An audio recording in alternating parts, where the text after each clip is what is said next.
Episode 32. That's where we're at right now. I know. Stoked. You should be. This episode is, we've actually got a sponsor. It's sponsored by, once again, Mediapolis Expo. If you don't know anything about the Mediapolis Expo, you need to, because if you listen to this podcast, it's like a perfect fit for the Mediapolis Expo. Visit them online at expo.mediapolis.us. Once again, that's expo.mediapolis.us. If you sign up before August 30th, the price for all 3 days VIP access is only $100. That's right, only $100. Normally it's like $149 or $150, something like that. But if you sign up before the end of August, you can get in for $50 cheaper. So do that. I'm going to be there. I'm actually going to be speaking on a podcast panel. And then we're also going to be recording live there at the Hyatt downtown. So lots of cool guests. Michael Bihn's going to be there. You know him from Terminator. You know him from all kinds of other... He's one of those guys that has some of the... When you see him, you're like, okay, he's probably going to die at some point in time. That's what he does. It's okay. It's Michael Biehn. Also, the Indie PopCon is coming June 26th, 27th, and 28th. Make sure that you get your tickets. If you don't have tickets, we're going to be giving away tickets starting June 3rd, which is next week. It's going to be fun. It's going to be good. So make sure that you check them out and find out how to get downtown at the convention center.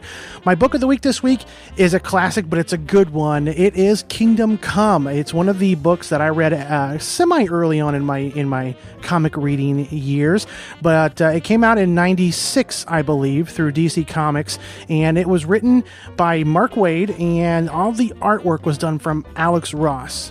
Big Alex Ross fan. Love Alex Ross. If I could ever get Alex Ross to come on this podcast, I will.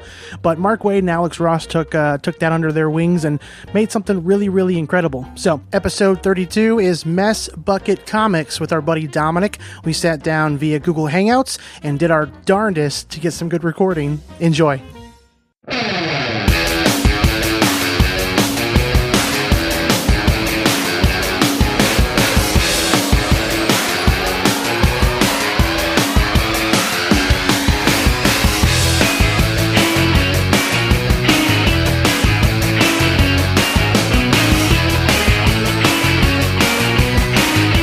Yeah, this should be good. All right. We'll see how this all works out. Okay. The first time with this Hangout thing? Well, I've used Hangouts before, but so here's what kind of falls back on me being the tech guy, I guess, of the group, is we're both tech guys. I guess I'm the one that sets up all the junk that we use. But the remote recordings always are a little bit more difficult. Right.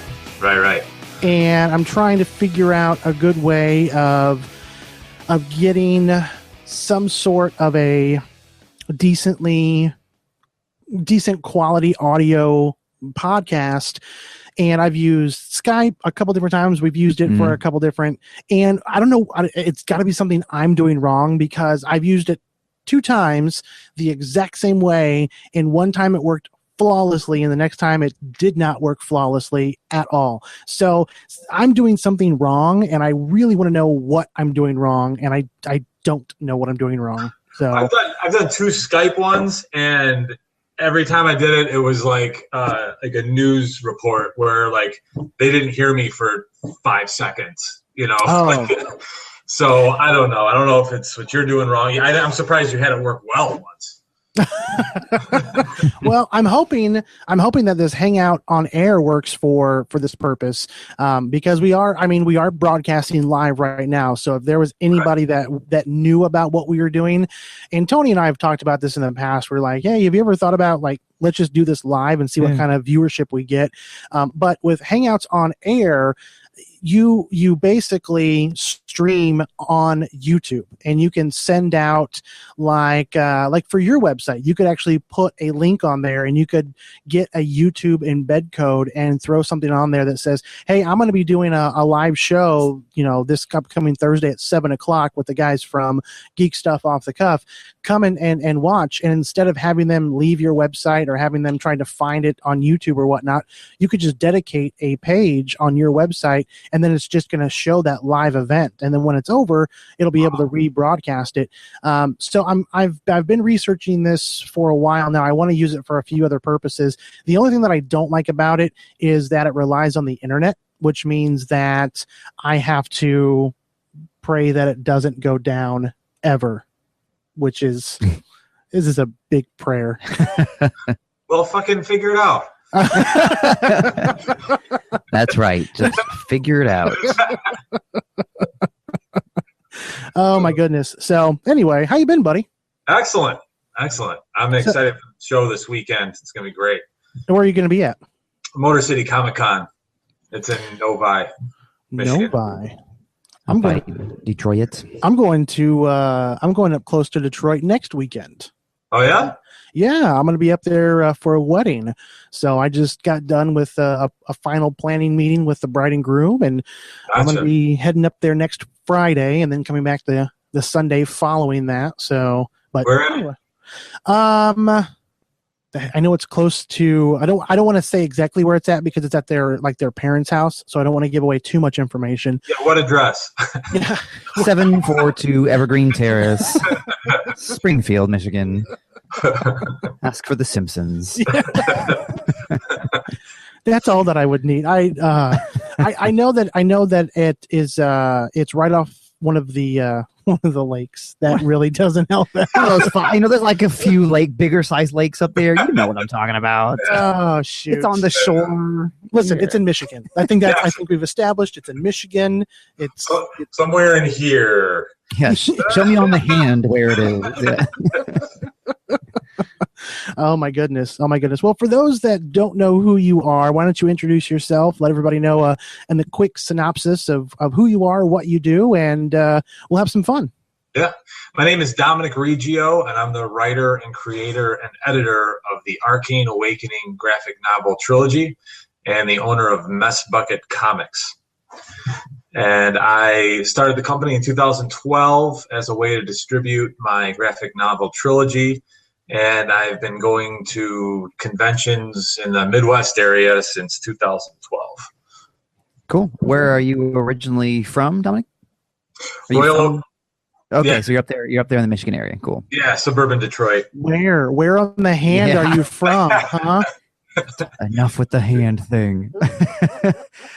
That's very cool. Now tell me, because I always have to know, I'm very interested in backstory and things like this.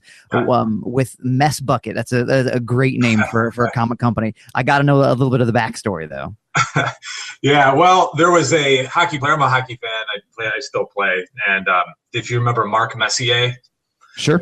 Edmonton Oiler and New York Ranger, and he had one of those old Winwell helmets with that huge forehead, like in the 1980s Tron movie. Yeah, great movie. Yeah. Great movie. So, I was struggling to come up with a name. It's something you can very easily overthink.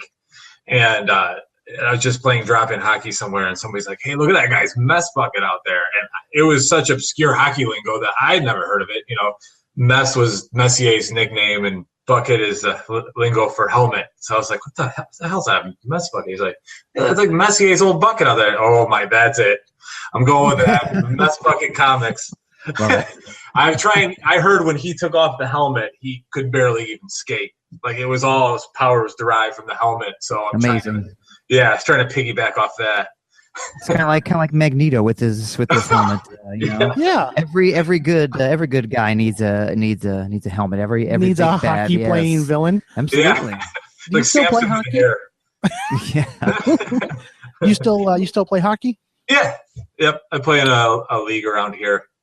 Is it just a northern thing? I mean, like I follow zero sports. But hockey is like the one that I'm somewhat interested in. Okay. Because I feel that you can't be good at one thing in hockey. You have to be good at like 4 or 5 different things on top of also being good at multitasking. So you have to be skating, and you also have to be somewhat physically fit because you've got 40,000 pounds of everything on top of you.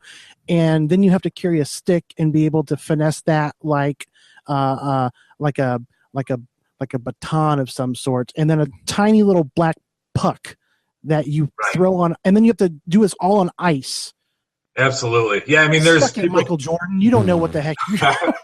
But yeah, you compare to other sports, there's like specialists. Like a guy like Dennis Rodman could rebound, but he couldn't shoot, or there was, there's like a big offensive lineman. Obviously, he can't run the ball or anything like that. But with hockey, you have to be able to do everything, like you said, for sure. But it's now I play in a men's league where, we're more interested in beers after the game in the locker room. And, just we actually play for the love of the game now. It's not like any of us are any good anymore. We're all old and decrepit. So at least you got your priorities in order. Have some fun. Maybe an injury, then alcohol. It's okay. So. Right. Exactly. That's hockey. That is hockey. You're right. Right? That's hockey to yeah. a T. So, and I would. Right. When you initially said, is it a northern thing? My first thing was that I took offense on behalf of Southerners. I'm not from the South, but my first thought was like, do you imagine them like in cotton fields playing like fancy cakes or something? But then I realized, you know what? It probably is a northern thing because they have no ice down there, just liquid water. So. Yeah, it's Michigan and then Canada, and you go south of Indiana, and that's right. Hockey players have nothing on fancy cake players. Fancy cakes. Yes. I would be up for a game of fancy cakes anytime, anywhere. Now, is that a Southern thing? You got to go south of the Mason-Dixon line to get a good game of fancy cakes. Yeah. Okay, I don't know what fancy cakes is. I made it up 8 seconds ago. Oh, okay, good. You can't. All right, whatever. Well, then I'm gonna make up a game too called Yellow Microphone. Oh man, you're a great game. Looking around the room, up, Tony. Shut up. Oh my goodness. So, are you married? Do you have kids? What do you do? No, single, no kids. It's just me and my comics. And beer drinking hockey player. Yeah, that's right.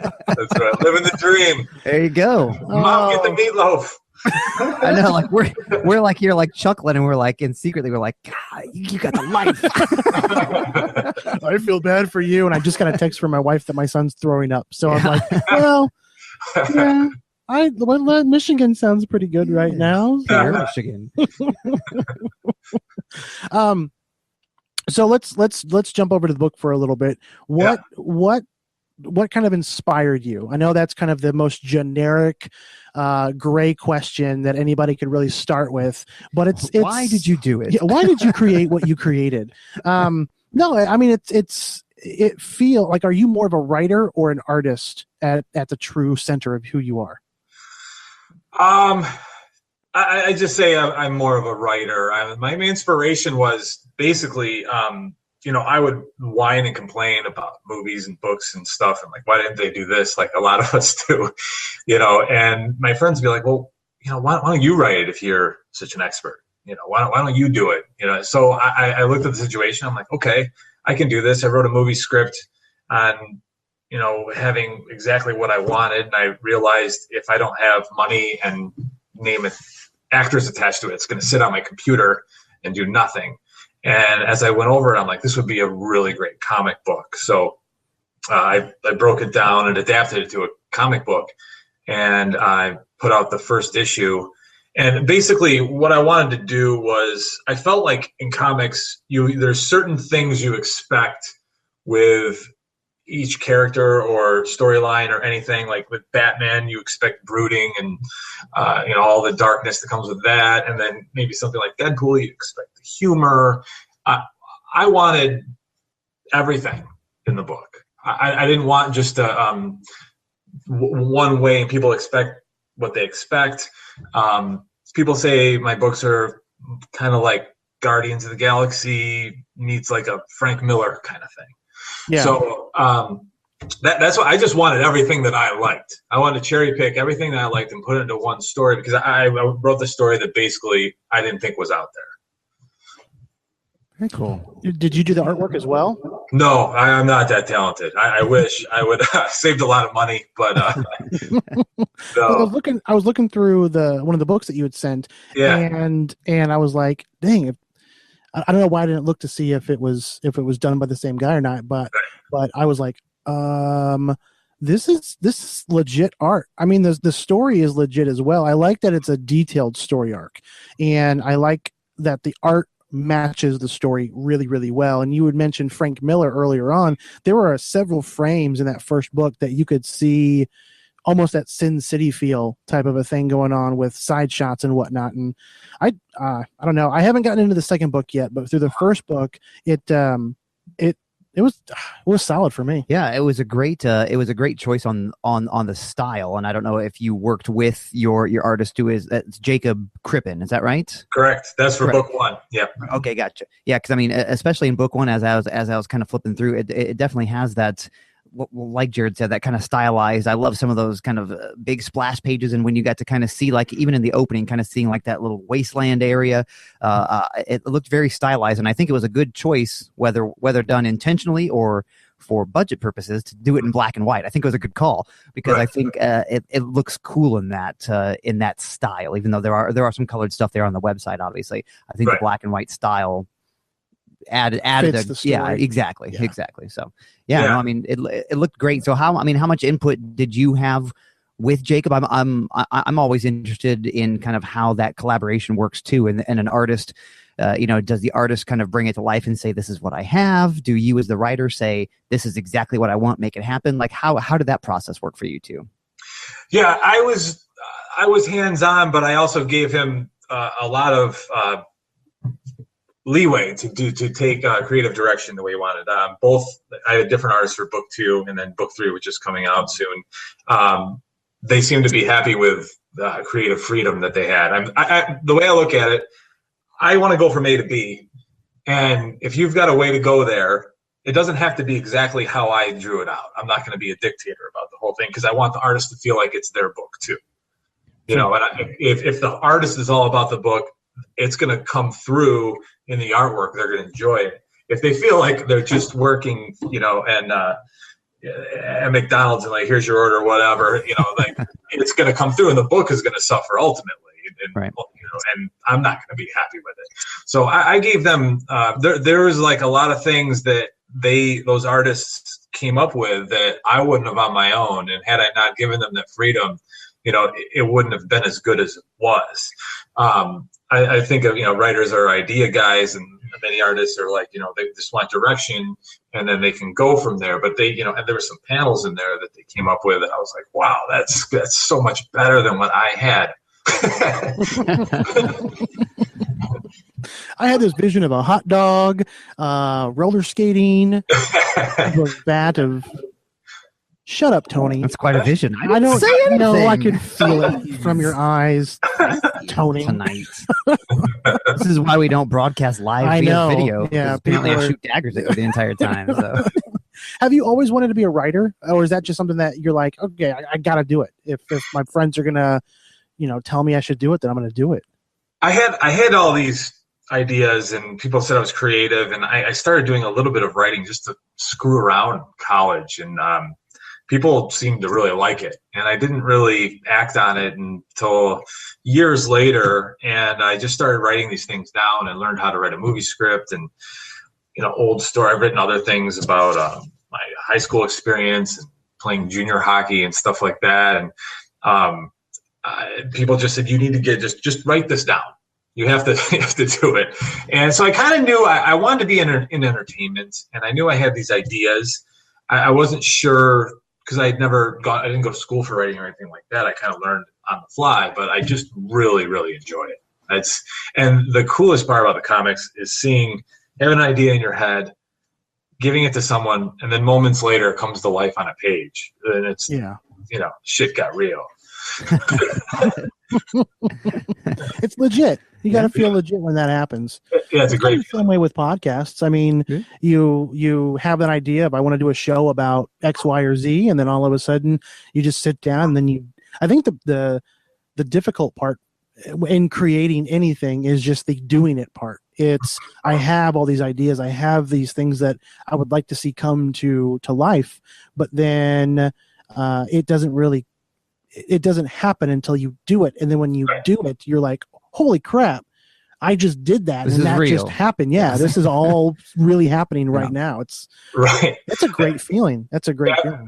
Absolutely. And I think you were talking about it too, like where, there's so many people that are like, oh yeah, I've got this great script, I've got this great idea, and they never do anything with it. They just talk about it. Nobody wants to hear about your idea that you have or your script that's sitting there and it's so good and it's going to get picked up, and it's. I had a friend told me, he's like, don't talk to it. Do it. Have something tangible. Have a book. Right. When you're done, now you have something. Now you're in the game, and you can take some swings at the ball. People are going to actually take you serious.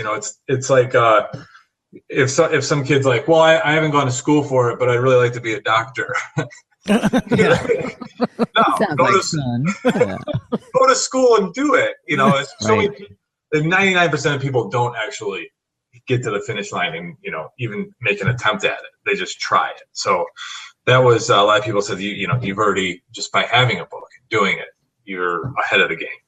So that makes perfect sense. Like you were saying with the script and things like that, I've met tons of writers who are quote unquote writers, as you want to say. I've got a script for a story. Cool, tell me about it. Well, it's more of a spec than a script. Okay, well, tell me about your spec. It's a general outline. All right, it's a sentence in my head. It's like, well, you don't really have, which is not to say that you can't do it, but you got to put pen to paper and, like you said, make it happen. Yeah. You got to take those steps. Right. So that's a hard thing for a lot of people to do. Do you do anything else, or is this what you do full time now? No, I'm working on doing this full time. I've been an entrepreneur. I've owned car washes and cleaning companies and stuff like that. So it's just not fulfilling whatsoever.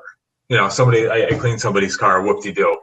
I could make money, at my car wash and all this, and I sell one book in a convention, and I got more out of that than owning a car wash for 10 years. It's just, I just got, it paid the bills, great, but it just was soul crushing. Well, and it's hard to keep track of your writings when you're writing them on the car and then they drive away. And you're like, wait, chapter 7, come back. Exactly. I don't know why that was so funny. It's the visual. Yeah, it is. It's the visual of him running down the street with the bar of soap, and he's trying to finish out his outline. Should have written it in chalk before I sent them through the wash. Yeah. Well, for people who aren't familiar with the book, because we've been talking a lot about the book and how much we liked it and kind of the creative process, but we haven't talked a lot about the content. So give people kind of your spoiler-free overview of the book. Okay. Like I said before, some people compare it to Guardians, but I get a lot of people that say Da Vinci Code meets X-Men. There's a religious part of the book. It's not preachy or churchy. I'm not trying to convert anyone by any means.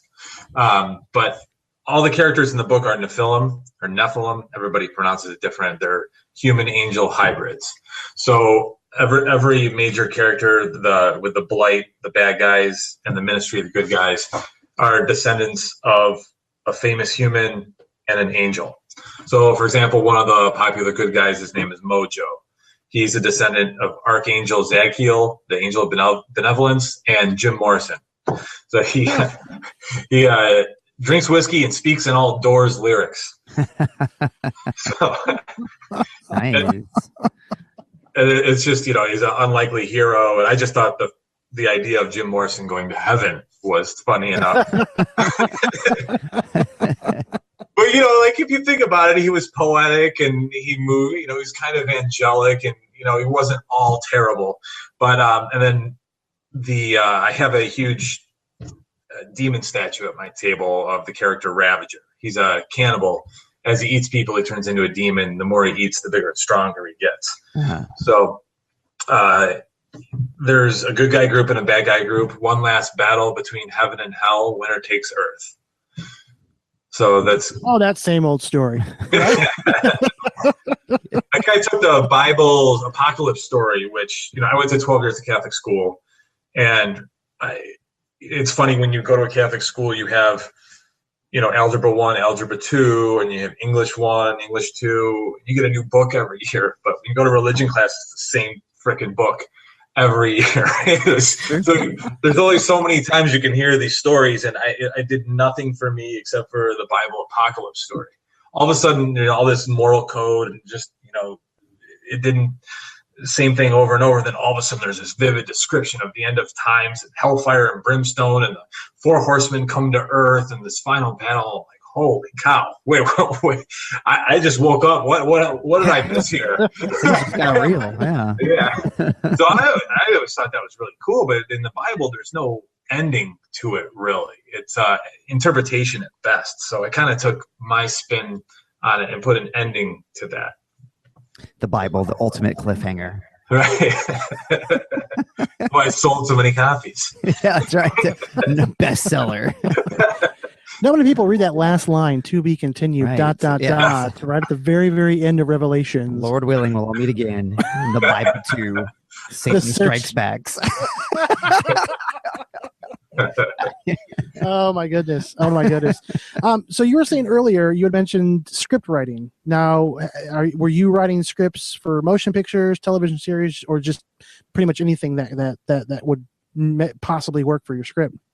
Yeah, I kind of taught myself and through other people helping me to write a movie script. And I took that and adapted it into a comic book, which I also had to learn on the fly. Do you prefer the comic book output, or would you prefer something to actually get made as a television series or a movie?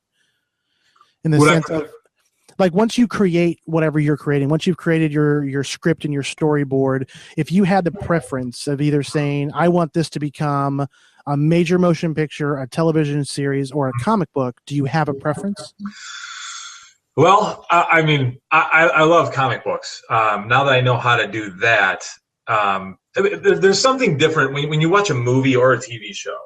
They're force feeding you what to see, what to feel, and everything. When you read a comic book, there's something weird that happens in between the panels, how your brain fills in the information, and even though you're looking at a still picture and still text, there's a weird feeling, and you get the mood in your head. It's not force fed to you, if that makes any sense.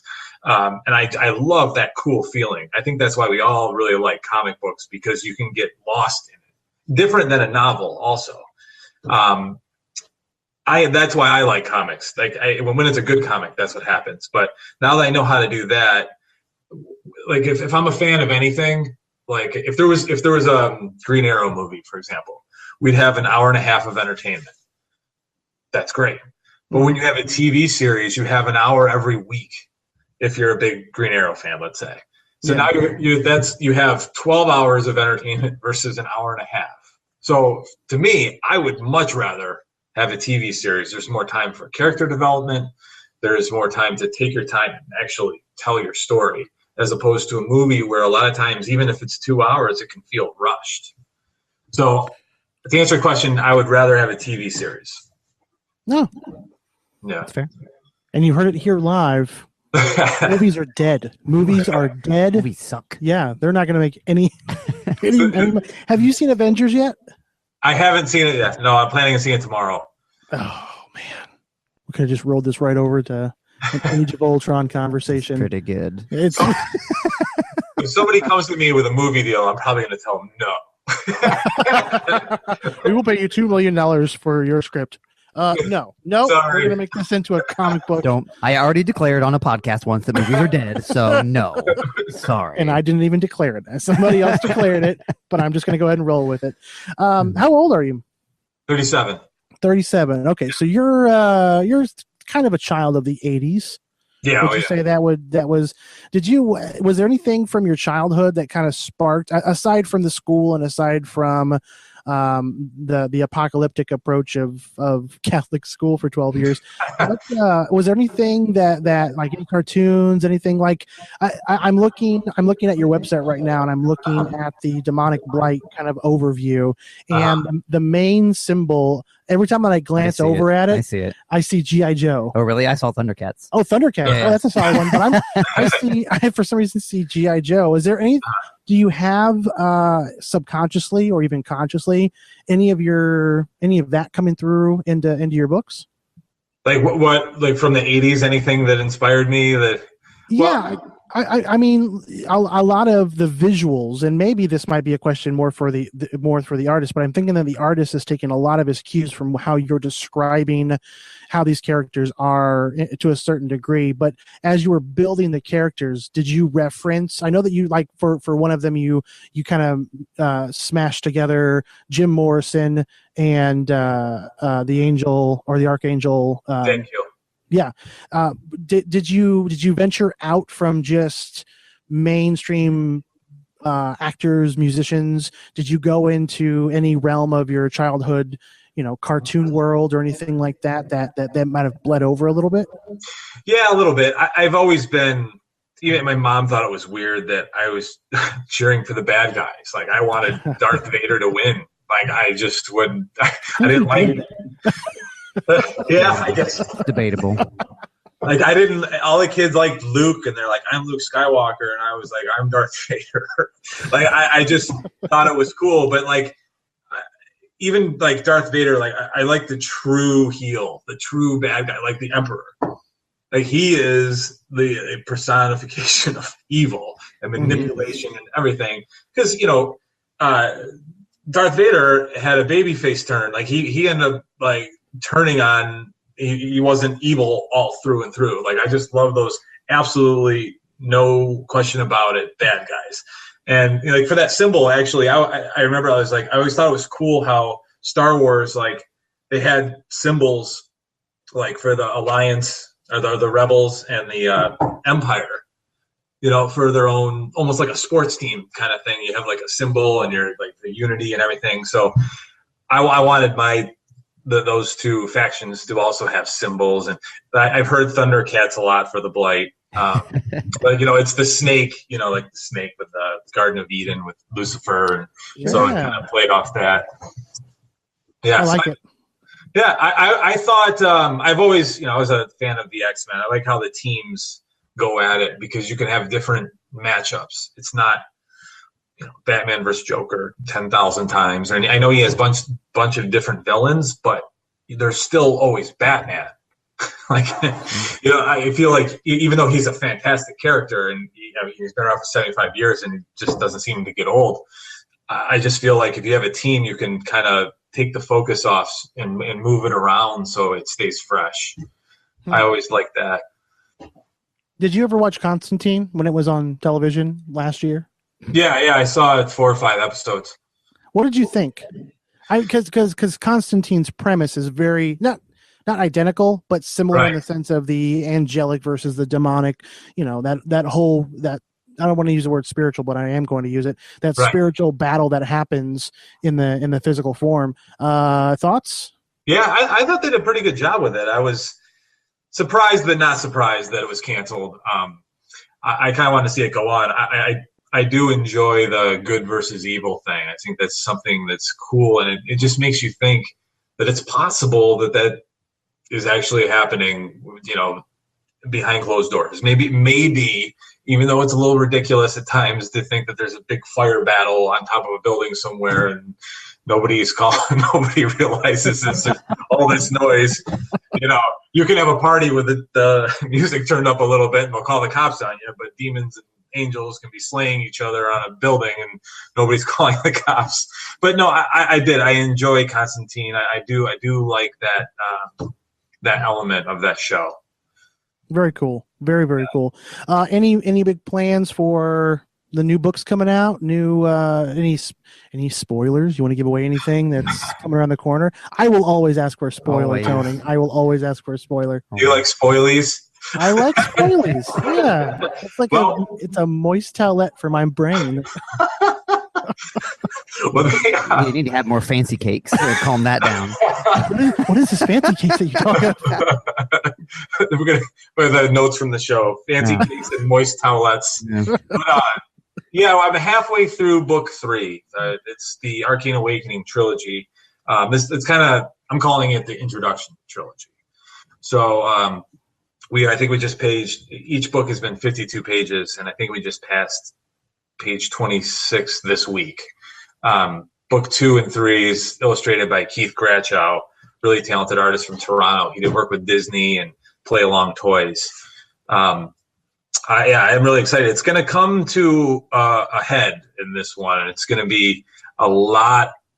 In book 2, there was people said it was like, it slowed down. There was more story and character development.